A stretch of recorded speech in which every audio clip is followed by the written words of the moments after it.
Today on Rappler.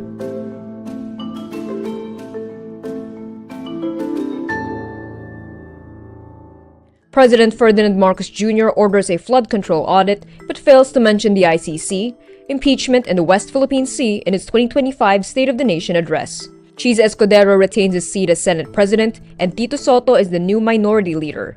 And Ilocos Norte 1st District Representative and presidential son Sandro Marcos becomes the youngest majority leader. President Ferdinand Marcos Jr. turns introspective in opening his 2025 State of the Nation address Monday, July 28. He acknowledges his administration's shortcomings, especially after the midterm elections. Isantabi na natin ang ating pagkakaiba at magkasundo na sa tatlong bagay na nagbibigkis sa atin. Sa ating pagiging Pilipino, ang ating pagiging makabansa, at ang ating sinumpang tungkulin sa taong bayan. Malinaw sa akin ang mensahe ng naging resulta ng halalan. Bigo at dismayado ang mga tao sa pamahalaan, lalo na sa mga pangunahing serbisyo. Ang leksyon sa atin ay simple lamang. Kailangan pa natin mas lalong galingan. Kailangan pa natin mas lalong bilisan. Marcos gets the most applause as he calls out corruption in government flood control projects. Kitang-kita ko na maraming proyekto para sa flood control ay palpak at gumuho. At yung iba, guni-guni lang. Huwag na po tayo magkunwari. Alam naman ng buong madla na nagkakaraket sa mga proyekto. Kaya sa mga nakikipagsabuatan upang kunin ang pondo ng bayan at nakawin ang kinabukasan ng ating mga mamamayan, mahiya naman kayo sa inyong kapwa Pilipino.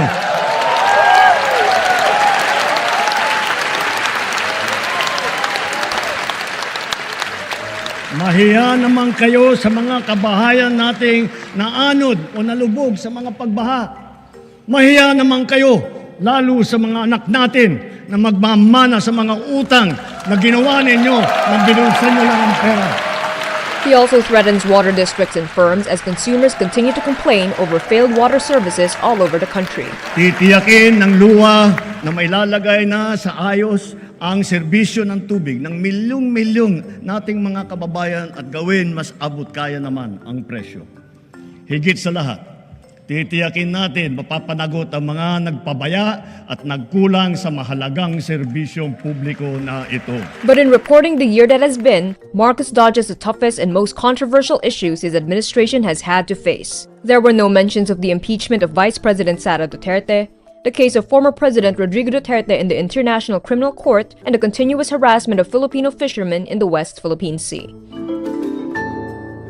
Senator Chiz Escudero stays on as Senate President as he secures the votes of 18 other senators of the 20th Congress, which officially opened Monday, July 28. Returning Senator Tito Sotto, who challenged Escudero for the Senate presidency, is voted minority leader by the 4 senators in the minority bloc. Escudero's win is no surprise. Observers say his actions that delayed the impeachment trial of Vice President Sara Duterte were largely aimed at getting the support of pro-Duterte senators. Senator Joel Villanueva will lead a committee on rules, making him the majority leader. Meanwhile, returning Senators Bam Aquino and Kiko Pangilinan have officially joined Escudero's so-called supermajority bloc. This drew Aquino and Pangilinan flack from some of their supporters who expected them to join the minority, having been stalwarts of the opposition.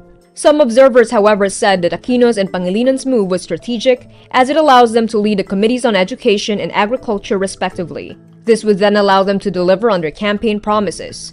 Meanwhile, Senator Risa Ontiveros joins the minority bloc, which also includes Senators Loren Legarda, Ping Lacson, and Mig Zubiri. Ilocos Norte 1st District Representative Sandro Marcos becomes the youngest majority leader in modern Philippine Congress. The 31-year-old eldest son of President Ferdinand Marcos Jr. was elected to the post during the 20th Congress on Monday, July 28. Marcos, as majority leader, will serve as Rules Committee chairman. He is responsible for setting the legislative agenda of the House and mediating between lawmakers with conflicting interests. This is only the second congressional term of Sandro Marcos. In the 19th Congress, he served as senior deputy majority leader, which is usually reserved for older, more veteran lawmakers. Meantime, 4-piece Representative Marcelino Nonoy Libanan was re-elected as House Minority Leader. Mamamayang Liberal Representative Laila de Lima nominates Libanan as Minority Leader. He got the support of 29 other minority members. In the past Congress, Libanan was in charge of delivering the Contra SONA, a speech usually delivered by the Minority Leader to respond to the supposed accomplishments mentioned by the President in his address. He was also notable for leading the prosecution panel in Vice President Sara Duterte's impeachment trial. And that's today's wrap. I'm Kara Oliver. Thank you for watching. Click the link below for the full story. Follow us on Rappler's YouTube, Facebook, X, Instagram, and TikTok.